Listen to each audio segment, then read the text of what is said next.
G'day ladies and gentlemen, welcome back to the YouTube channel. How are we all doing on this lovely day? It is 25 degrees and sunny. Oh, I'm loving it. Now that's in Celsius, you Americans. Now, ladies and gentlemen, I've been doing a lot of riding since I got my license de-restricted. Mind you, I've experienced it prior to having my license de-restricted, but more experience is always better. But today I thought I'd talk to you about pillion passengers. Some of the drawbacks of pillion passengers. I mean, obviously there's positives, so we'll go through some of those as well. But yeah, you know, there's a bit of a mixture of everything when it comes to pillion riding. Now, I'm going to do another video with an actual passenger later on. It's just that we ran out of time today because I'm on the way to work right now.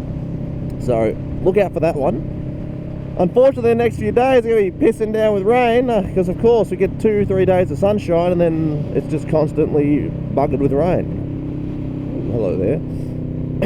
So, when it comes to your pillion passenger, we'll get through the positives first. Obviously, having your friend with you is always a good time. Sharing an experience with someone, that's one of those things, man. You got to enjoy experiencing. Taking your missus out, taking your sibling out, or one of your mates, I suppose. But it's a different kind of experience of fun. You can get to different places, a little bit more exciting, less accessible. Go through different crew. It's just one of those things, all right? The positives are really just that. Now, don't get that wrong. That positive is so vastly outweighing all the negatives anyway, so it's not like it's the end of the world that you think, oh, there's only like a positive. No. There might be one positive, but it is a tremendously huge positive. But I want to get us a little bit further away from these cars. When it comes to the negatives, well, you see, the negatives list is quite long when it comes to riding. If you're riding with a pillion, obviously the first thing that you're going to notice is your bike's power does not deliver the same, okay? It's like you're doing chucked on an extra 50 to 80 kilos, depending on how big the person you're bringing is, or more, right? Sometimes it can be more. Now, if you have a really high torque, high powered motorcycle, you might notice that you might want to do some wheelies now, which, well, that's always a fun time, isn't it? But if your bike isn't a powerful one, you'll just notice it bogging down more than if otherwise would. Because obviously if you have a smaller engine bike, much like mine, instead of pulling like that, which isn't very fast, but it's still faster than it normally would be, if you have a passenger, it's going to bog down a little bit, and you're definitely not going to be accelerating anywhere near as hard, all right?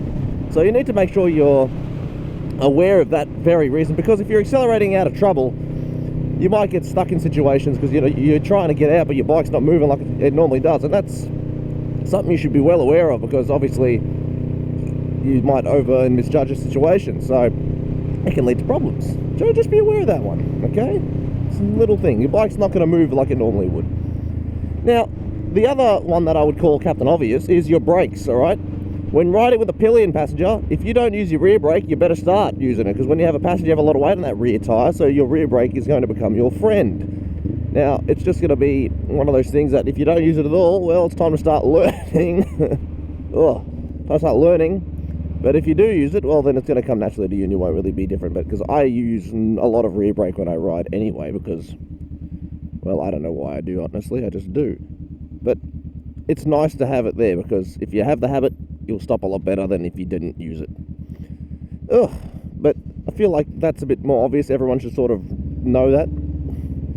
Some of the lesser known ones that people don't think about, and I'm talking about less experienced people, obviously the more experienced riders should know this.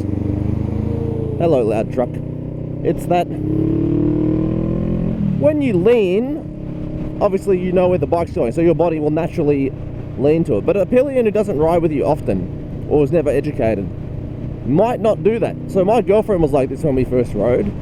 She got off, she goes, I was doing well, I was leaning the opposite way of which you were leaning. I was like, that is the most incorrect thing to do.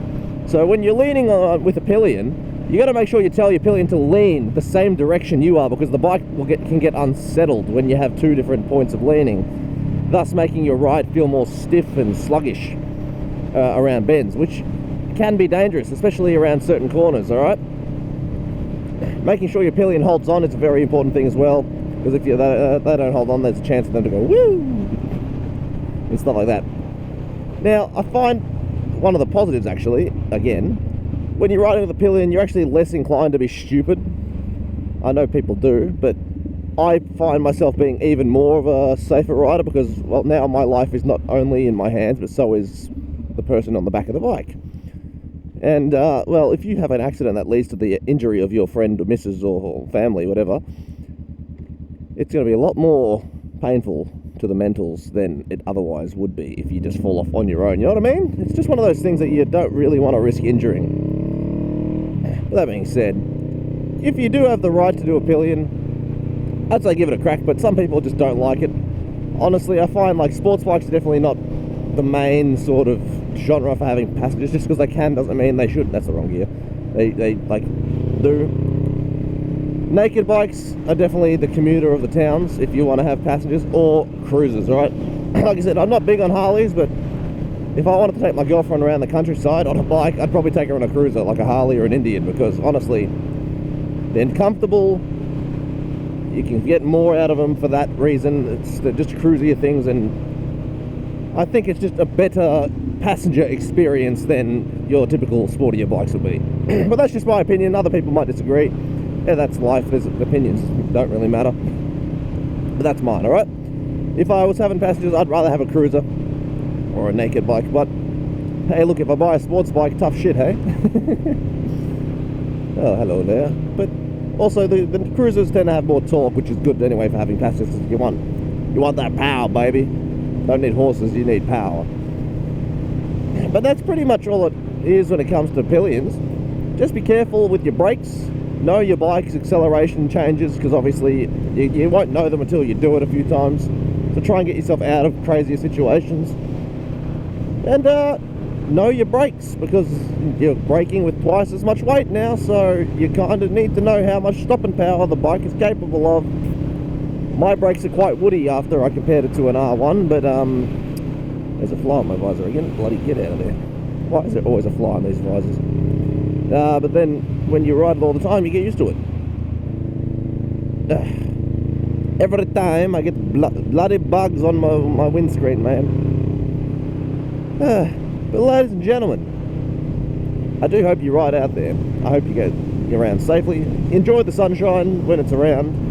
I know some people in the other countries are getting into their colder months now, which is okay. But don't you worry. Boys and girls, you can always ride your bike anyway, unless it's snowing over. In that case, if you're living in a place with snow, well, for one, why would you do that? And two, that's unfortunate. But ladies and gents, I do hope you take it easy, keep it cheesy, ride safe, enjoy yourself, ride with passengers calmly, and make sure you do your research on how your bike performs, man. Otherwise, take it easy, keep it cheesy, and let me come to a lovely stop. Finding neutral's easy. Oh, fat boy. And as always, peace, bye.